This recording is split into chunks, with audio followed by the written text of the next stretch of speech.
Hi, my name is Daria, and this is Civiliteam's project on the analysis of the design and construction of parking structure 3.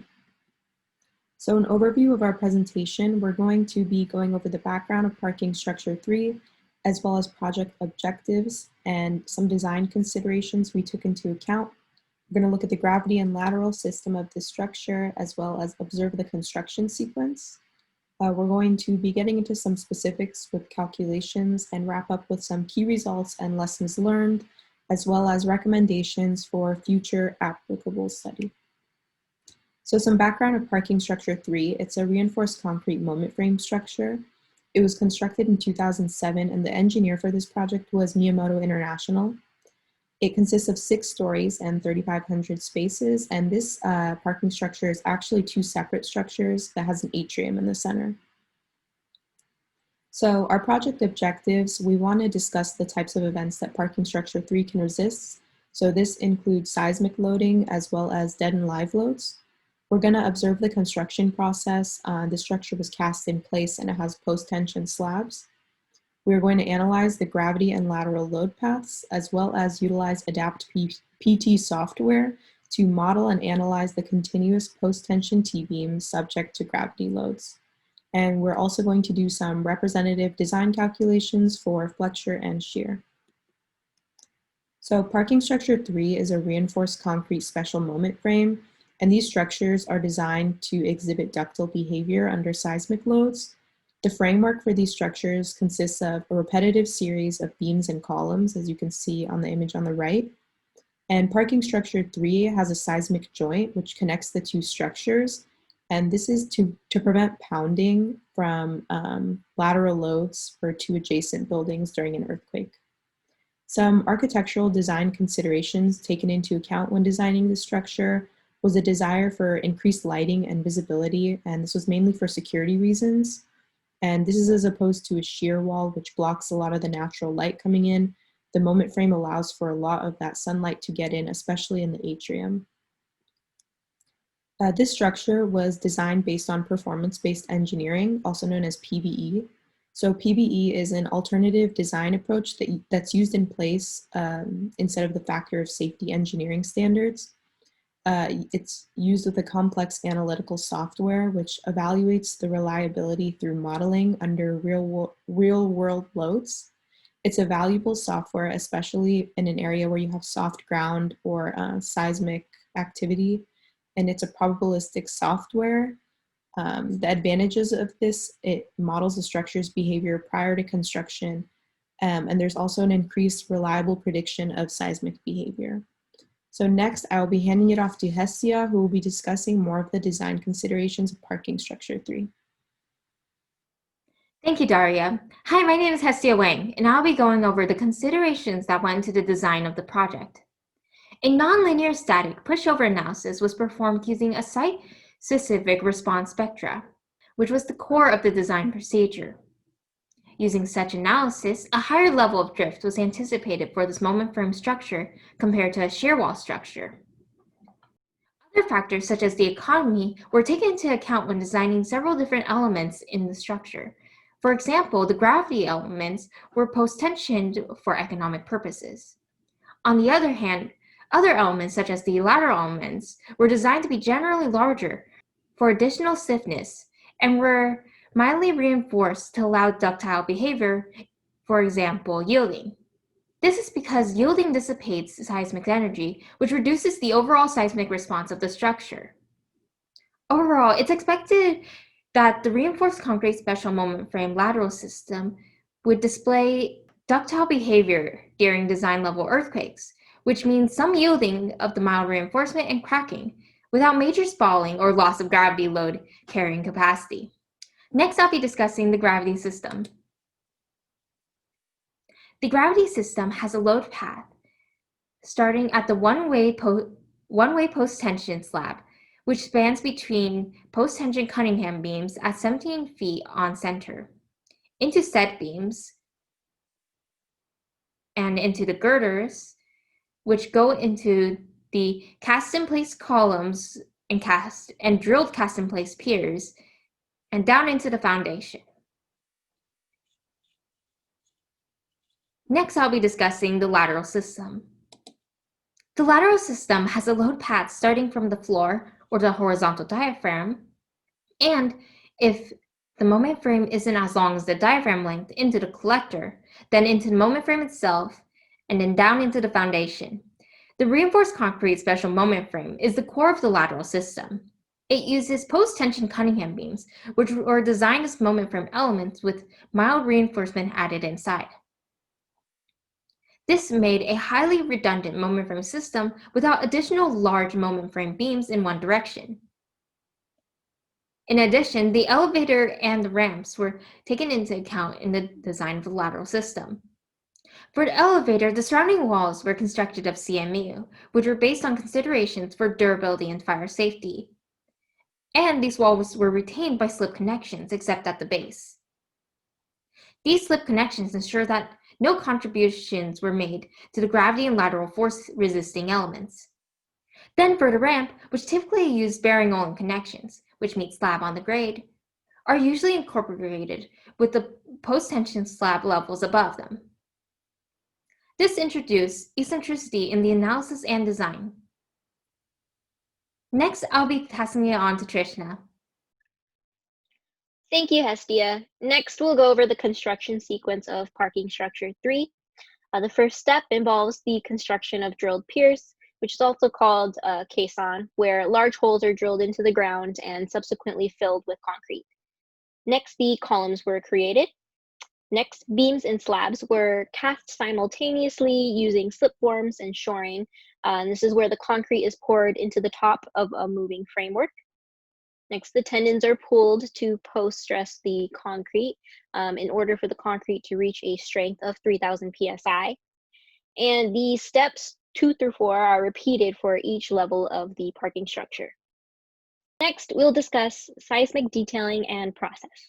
During the design phase, buildings are built to resist what is known as the design basis earthquake, also known as DBE. Buildings should be designed to remain functional during an earthquake and maintain a safe shape following the event as well to avoid further damage. Seismic forces induce several cycles of loading in the inelastic range, and this means that specific regions on some members need to be designed to undergo inelastic deformations. As stated in an interview provided by Professor Matsumoto, yielding dissipates seismic energy, thus reducing the overall response of the structure to earthquake excitation. Some forms of yielding include that of a mild reinforcement in the lateral system, as well as cracking, without losing gravity load carrying capacity.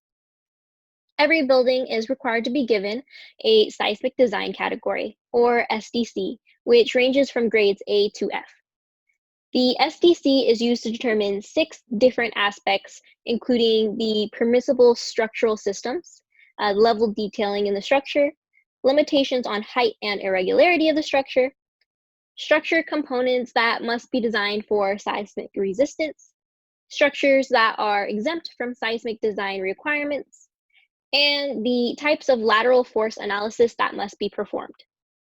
The SDC is based off of occupancy and use of the building, as well as the design spectral response acceleration, which is another calculation that can be done.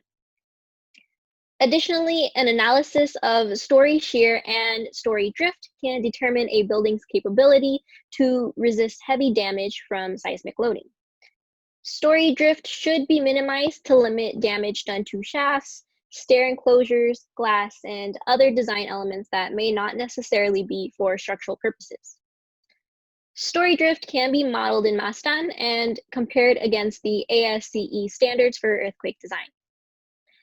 The type of reinforced concrete earthquake-resisting structural system used in parking structure 3 is a moment-resisting frame system, and this provides support for the gravity loads and resistance to lateral loads simultaneously. Parking structure 3 was built using a performance-based design rather than the conventional prescriptive code design.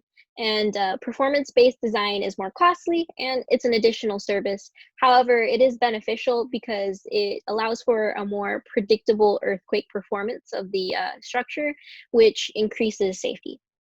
Now I will be handing the presentation off to Cecil, who will go over further calculations. Thank you, Trishna. For our calculations, we chose a continuous beam, which can be seen on the right, labeled in red. It was beam number 8 on the plans. It has 4 spans, 61 feet each in length, and a tributary width of 17 feet. Our beam column connections are fixed. We neglected the effects of the ramps and the stairwells during the calculations to focus on the gravity loading. We designed the T-beam subject to gravity loads using ADAPT-PT software for post-tension calculations. The beam has a tapered web from 16 to 14 inches, but ADAPT-PT did not account for beams of this shape. Instead, a uniform beam width of 15 inches was used. The software produced shear envelope diagrams, moment envelope diagrams, and stress envelope diagrams for initial sustained and service conditions. The software also determined a minimum number of 9 PT tendons were needed. Using the values we got from the shear and moment envelope diagrams, we were able to make representative calculations for the initial sustained and service condition stresses. On the left, a cross-section of the beam with 9 PT tendons spaced according to specifications of the support chair can be seen. The cross-section of the support chair is seen below, and the specifications we got from the plans. Typically, number 3 rebar is used, and the spaces for the tendons is 1.5 inches center to center, and the spaces between the rebar is 3/4 inch center to center. We contacted Griza and obtained temporary access to the ADAPT-PT software, which we used to perform our calculations, create the envelope diagrams, and to use interactive design software to create this 3D model of a 4-span continuous T-beam with uniform live and MEP loading with columns of height of 11 feet. For our calculations, the specifications call for ASTM A416 and 7 half-inch wire strands. The maximum service stress for tendons was 175 KSI. The program designed for a total PT force of 231.1 kips. This can be seen in the top diagram as the blue line near the top of the graph, which represents the post-tensioning force provided. The green lines on the top graph represent the post-tensioning force required. In our calculations, we neglected the effects of PT couplers. In the bottom diagram, the tendon heights can be seen, and it shows that the tendons are reverse parabolic in shape. At midspan, the tension is on the bottom of the beam, and at the supports, the tension is on the top. Now to Lawrence for the rest of the calculations. Thank you, Cecil. So ADAPT reiterated and created multiple stress envelopes for the different stages of loading, including initial, sustained, and total conditions, and verified that they didn't exceed the allowable stress limits found in ACI 31814. And down below is a stress equation that was used in one of our representative design calculations. And to the right are stress diagrams for the top bottom fiber and the total stress condition. And as you can see that they don't exceed the allowable stress limits. Tension is found near the supports on the top fiber, and tension is found near the midspan for the bottom fiber. For our calculations, we used the moments for our design to be, for the positive region, 776.8 kip feet, and for the negative region be 757.1 kip feet. And we were analyzing span number 2.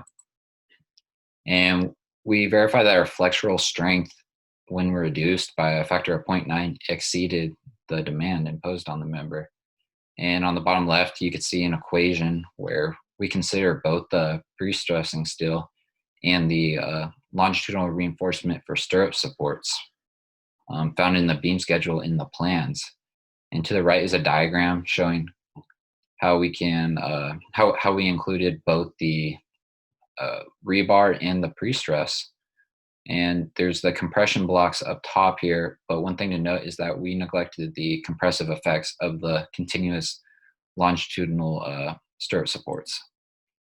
So as said in the beam schedule and the plans, we found that it called for 2 number 10 bars on the bottom and 2 number 7 bars on the top. And with those in consideration, our reduced flexural strengths were sufficient and exceeded the demand. And we also performed crack control checks and ductility checks, and they were sufficient.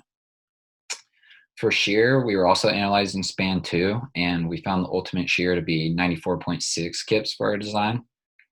And we verified that when reduced by a factor of 0.75, it exceeded the demand.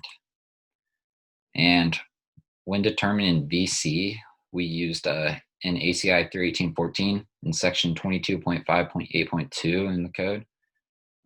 Since this ratio was satisfied, we were able to use the approximate method for pre-stressed flexural members. And we found that VC, the flexural strength of the concrete alone, was greater than VU. So we designed for maximum stirrup spacing, and with a conservative final design layout, we came up with 58 number 3 stirrups at 12 inches on center and 1 number 3 stirrup at 4 inches from each support face. And we used 135-degree hooks to prevent buckling and to create full development. And I'm now going to pass it on to Megan. Thank you, Lawrence. I'll be going over the results, the lessons learned, and recommendations and applications. Based on the previously stated calculations, we found that the initial, sustained, and total stresses do not exceed the maximum allowable stresses per ACI 31814, ultimately meaning that the moment and shear demands are less than the design. Therefore, the following design is adequate. To produce sufficient flexural strength in the positive moment region, 2 number 10 bars will be on the bottom and 2 number 7 bars will be placed in the negative moment region on the top. This ensures that the beam will not crack and will be sufficiently ductile under cyclical and extreme loads. To ensure that the beam is sufficient in shear, a total of 60 number 3 stirrups will be used, and the continuous bars will be hooked into a column with a development length of 56 inches. The bars will also have a splice length of 74 and 66 inches for the number 10 bottom and number 7 bars, top bars, respectively. Ultimately, over the course of the project, the benefits of a moment frame structure have been found where they allow for more open spaces, which is important for parking structures, but most importantly, their design is able to resist lateral loading, making them superior under earthquake conditions. We also gain a greater understanding of pre-stresses and shear design through post-tensioning, where post-tensioning the members increases its shear capacity by reducing tension through tendons, therefore reducing the shear demand, also shown through truss models. Over the course of designing and calculating, much was learned about reading building plans and code. We also grew significantly in communication within the group and within industry. Finally, for future study, the extent of post-tension concrete in regards to natural and man-made disasters should be analyzed. In addition, the difference in design and capacity if the structure were a shear wall system or if redesigned as a single structure instead of 2 separate but connected entities should also be studied. Some applications for this study include similar structures of medium height used for parking or commercial that undergo large loading and extreme environmental and natural factors. I will now be handing it off to Victoria for questions. Hi, my name is Victoria Martinez, and I'll be facilitating the Q&A portion of this presentation. Our first question is, why did the university decide to construct parking structure 3 as a special moment frame rather than a shear wall similar to parking structure 2? The university decided to construct parking structure 3 as a special moment frame for multiple reasons. The first is that the moment frame allows for increased visibility and light throughout the parking structure. This is due to the lack of the shear wall, unlike in parking structure 2. This difference was extremely important to the university because it allows students to feel safer while walking to their cars. The second reason to utilize the special moment frame is because it demonstrates superior earthquake resisting capabilities. Our second question is, why was the performance-based engineering used and what other projects would benefit from the software? Performance-based engineering was utilized for 2 main reasons.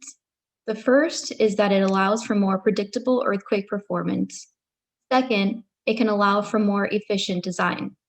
In the case of the parking structure 3, it allowed foundation and moment frame beam savings. This software is a valuable service that was provided because conventional code design generally results in a more conservative and costly design. This is a result of less precise analysis.